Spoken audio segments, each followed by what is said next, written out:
Good morning दोस्तों and students. आज अपने संस्कृत का टॉपिक कर रहे हैं जो आपके छठी से लेके 10वीं तक आपके सिलेबस में और इसके अलावा कंपटीशन एग्जाम के लिए भी काम आता है। तो ये रीट के एग्जाम के लिए भी वर्ण विचार आपके है तो ये संस्कृत में काम आएंगे। इसके अलावा अपने और भी टॉपिक करेंगे संस्कृत के कुछ। तो सबसे पहले आज अपन करते हैं वर्ण विचार।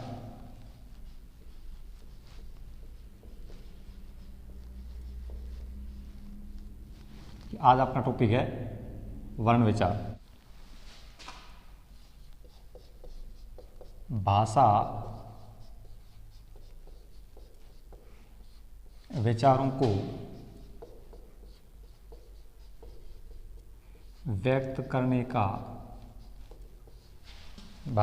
को व्यक्त करने का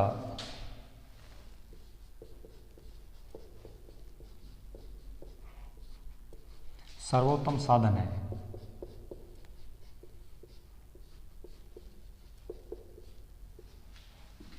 भाषा विचारों को व्यक्त करने का सर्वोत्तम साधन। नेक्स्ट, और भाषा की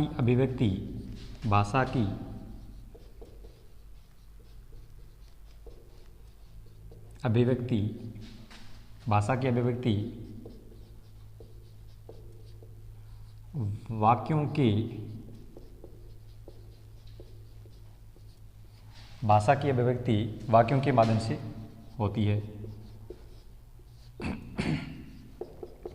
भाषा की अभिव्यक्ति वाक्यों के माध्यम से होती है।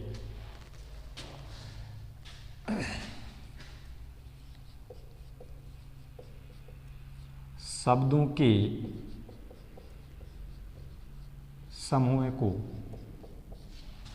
के समूह को वाक्य कहा जाता है। शब्दों के समूह को वाक्य कहा जाता है।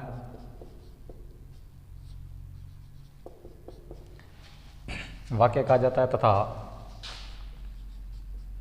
शब्दों के समूह को वाक्य कहा जाता है तथा वर्णों के समूह को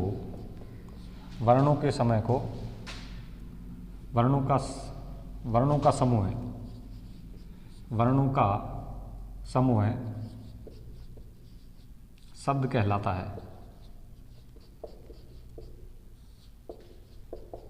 वर्णों का समूह शब्द कहलाता है।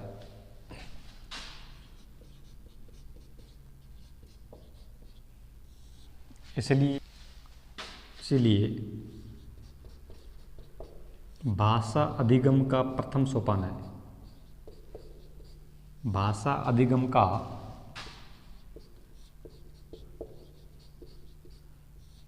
प्रथम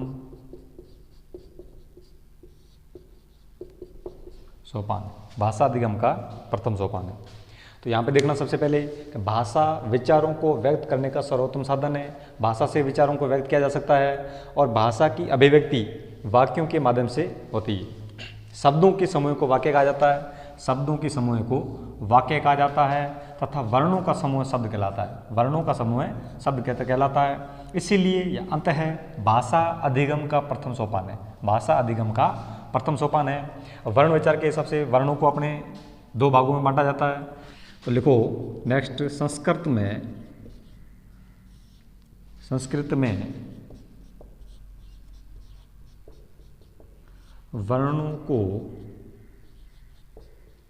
दो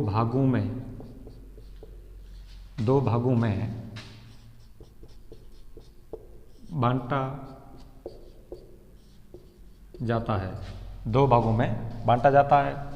पहला आपके हो गया अच, जिसे अपने कहते हैं स्वर। अच का अर्थ होता है स्वर। दूसरा होता है आपके हल, जिसका अर्थ होता है व्यंजन। ठीक है, जिसका अर्थ होता है व्यंजन। तो तो ये आपकी वापस देखना कि भाषा विचारों को व्यक्त करने का सर्वोत्तम साधन है और भाषा की अभिव्यक्ति वाक्यों के माध्यम से होती है। शब्दों के समूह को वाक्य कहा जाता है, शब्दों के समूह को वाक्य कहा जाता है तथा वर्णों का समूह शब्द कहलाता है। इसीलिए यह अंततः भाषा अधिगम का प्रथम सोपान है। भाषा अधिगम का प्रथम सोपान है। संस्कृत में वर्णों को दो भागों में बांटा गया है। संस्कृत में वर्णों को दो भागों में बांटा गया है, एक कहते हैं अच, दूसरा कहते हैं हल। तो सबसे पहले अपने अच करेंगे। अच का अर्थ होता है स्वर और हल का अर्थ होता है व्यंजन। तो अपने संस्कृत में वर्णों को दो भागों में बांटा जाता है।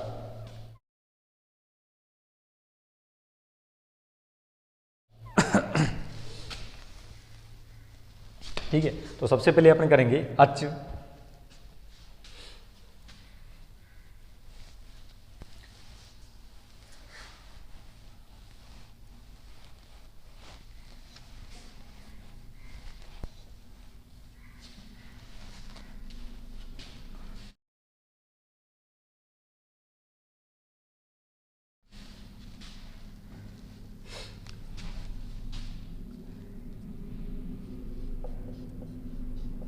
अच करते सबसे पहले अच करते।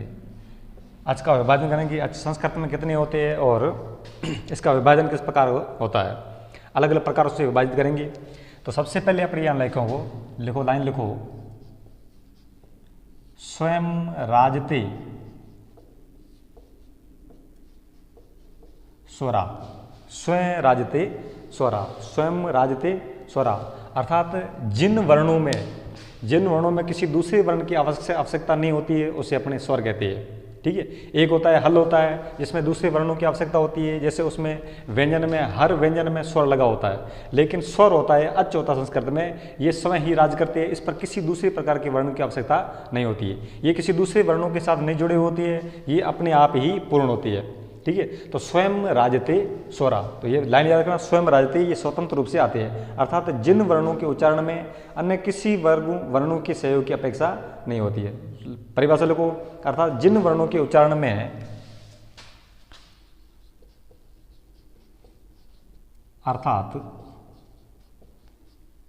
जिन वर्णों के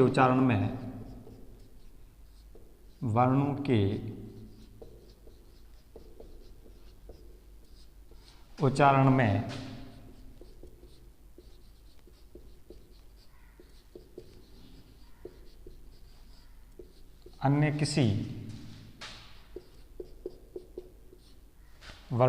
अन्य किसी वर्णों की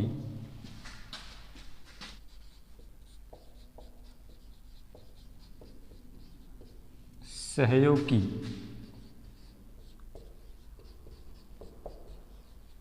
अपेक्षा नहीं की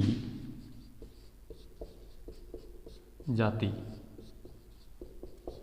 जिन वर्णों के अर्थात जिन वर्णों के उच्चारण में अन्य किसी वर्णों की सहयोग की अपेक्षा नहीं की जाती उसे अपने क्या कहते हैं, अच कहते हैं। तो वे वर्ण अच या स्वर कहलाते हैं। अच या स्वर कहलाते हैं।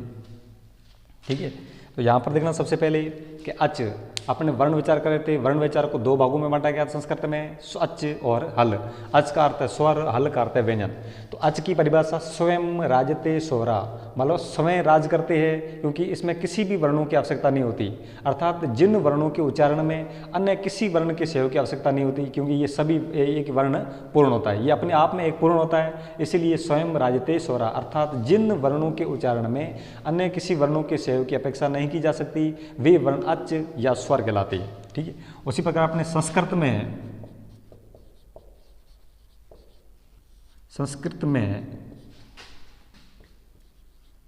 13 अच या अपने स्वर होते हैं। संस्कृत में 13 होते हैं और हिंदी में कितने होते हैं, 11। तो संस्कृत में 13 अच होते हैं, संस्कृत में 13 अच होती है। लिखो ए, आ, इ, ई, उ, री, ठीक है, ये दो प्रकार की से री और री। ली, ए, ओ, आए, ओ। तो ये आपके हो गया स्वर। कितने हो गए ये? 1 2 3 4 5 6 7 8 9 10 11 12 13। तो संस्कृत में 13 वर्ण होते हैं, 13 अच होते हैं, स्वर होते हैं। ए, आ, ई, ओ, उ, री और री और री, ली, ई, ओ, ए, ओ। तो ये संस्कृत में होते हैं। संस्कृत अच होते हैं। स्वयं राजते स्वरा, अर्थात जिन वर्णों के उच्चारण में अन्य किसी वर्णों के सहयोग की अपेक्षा नहीं की जाती, वे वर्ण अच या स्वर कहलाते हैं। संस्कृत में 13 प्रकार के स्वर अच होते हैं। ठीक है, ए, आ, ई, उ, री और री, ई, ओ, ए, ओ। अब अपन करेंगे संस्कृत के स्वर है, अच है, तो इनका मात्रिक भेद करेंगे। ठीक है, तो मात्रिक भेद के अनुसार संस्कृत में वर्ण अच कितने प्रकार के होती है?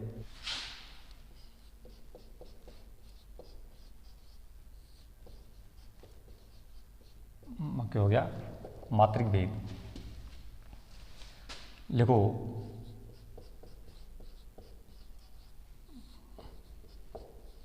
मात्रिक भेद के आधार पर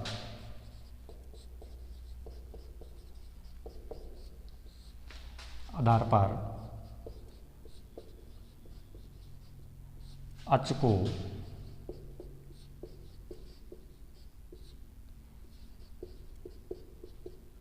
वर्गों में, 3 वर्गों में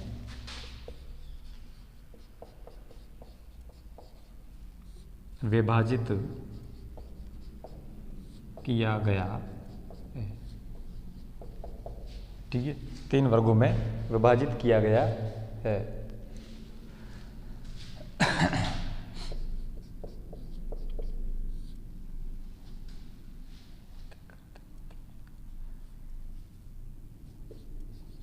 मात्रिक का अर्थ है मात्रा में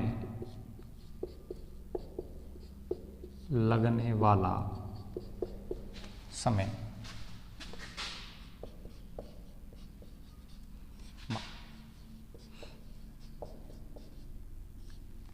अर्थात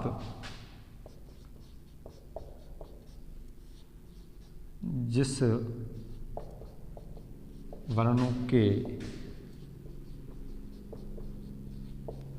उच्चारण में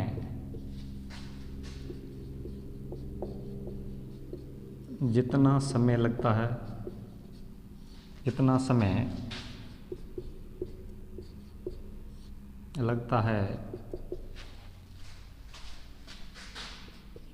वह उसकी मात्रा होती है। ठीक है, तो मात्रिक भेद के अनुसार, मात्रिक भेद के आधार पर अच को 3 वर्गों में विभाजित किया जाता है। ठीक है, एक मात्रिक, द्विमात्रिक और त्रिमात्रिक या प्लुत स्वर। ठीक है, तो मात्रिक भेद के आधार पर अच को 3 वर्गों में विभाजित किया गया है। मात्रिक का अर्थ है मात्रा में लगने वाला समय। उसमें मात्रा में उच्चारण में कितना समय लगता है, क्या मात्रा में लगने वाला समय या किसी अपने स्वर के उच्चारण में कितना समय लगता है। ठीक है, 1 सेकंड का लगता है, 2 सेकंड का लगता है, या 3 से ज़्यादा, 3 या 3 से ज़्यादा लगता है, तो वो क्या होता है, उच्चारण में जितना समय लगता है वह उसकी मात्रा होती है। कि मात्रिक भेद के आधार पर अच को 3 वर्गों में विभाजित किया गया है। मात्रिक का अर्थ है मात्रा में लगने वाला समय। मात्रा में लगने वाला समय, अच्छा, अर्थात जिस वर्णों के उच्चारण में जितना समय लगता है वह उसकी मात्रा होती है। तो मात्रिक भेद के आधार पर अपने 3 वर्गों में विभाजित करते हैं। पहला आपके हो गया एक मात्रिक शब्द।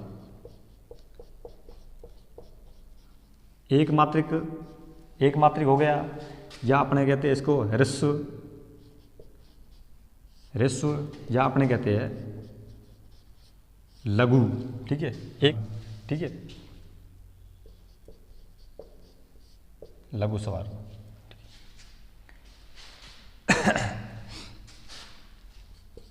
देखो, जिन स्वरों के उच्चारण में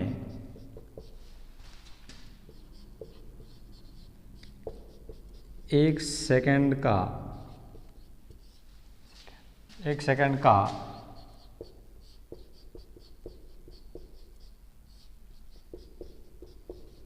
समय लगता है या एक ही मात्रा होती है, उसे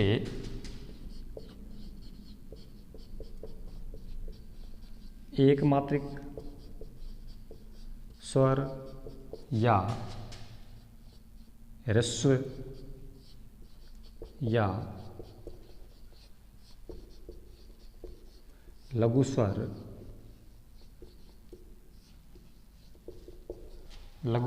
कहते हैं।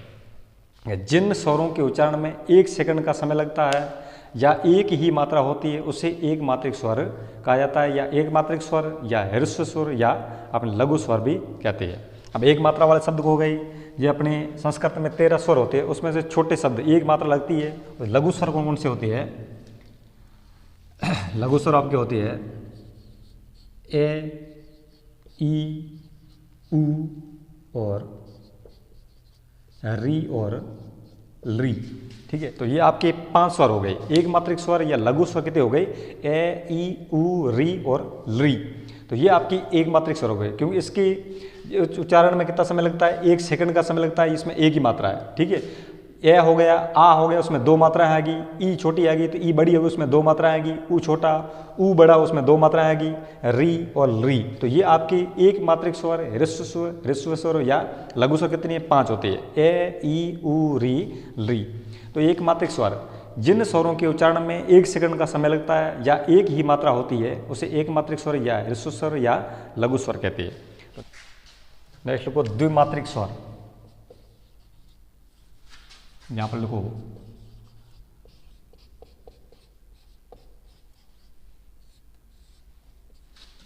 द्विमात्रिक स्वर।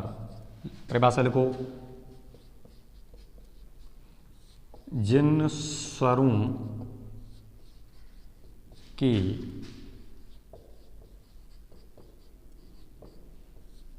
उच्चारण में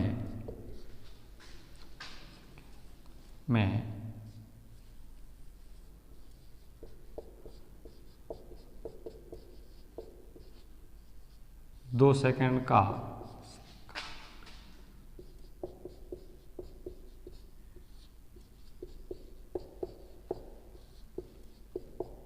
लगता है।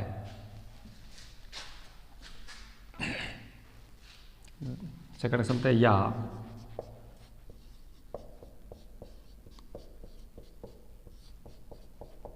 दो मात्राएं होती है उसे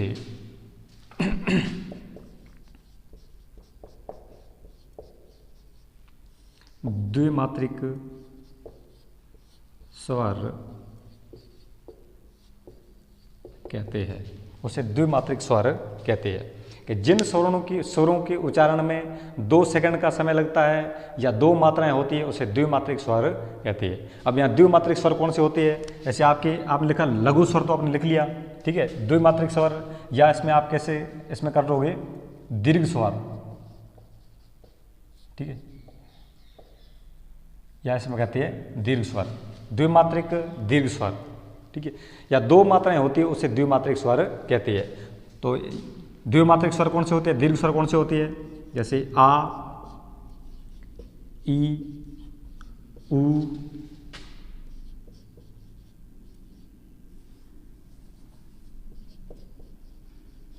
री, ठीक है। आ, ई, ऊ, री, ए, ऊ, आए, आओ, ठीक है। तो ये आपके हो गया आ, बड़ा आ, इसमें 2 इसको उच्चारण करने में कितना समय लगता है कि आ, ई, ऊ, री, ए, ओ, ए, औ। तो इसमें 2 मात्राएं होती है या 2 सेकंड का समय लगता है तो इसे अपने कहते हैं द्विमात्रिक स्वर या अपने कहते हैं दीर्घ स्वर। ध्यान रखना कि जिन स्वरों के उच्चारण में 2 सेकंड का समय लगता है या दो मात्राएं होती है, 2 सेकंड का समय या 2 मात्राएं होती है, उससे अपने द्विमात्रिक स्वर कहते हैं या अपने कहते हैं दीर्घ स्वर कहते हैं। दीर्घ स्वर कौन कौन से होते हैं? आ, ई, उ, री, ए, ओ, ऐ, औ। तो ये आपके कितने हो गए? 8 हो गए। ठीक है, तो दीर्घ स्वरों की संख्या कितनी हो गई? 8 हो गई। दीर्घ स्वरों की संख्या 8 हो गई और लघु स्वरों की संख्या 5 हो गई। 8 और 5 कितने होते हैं? संस्कृत में स्वर के होते हैं 13।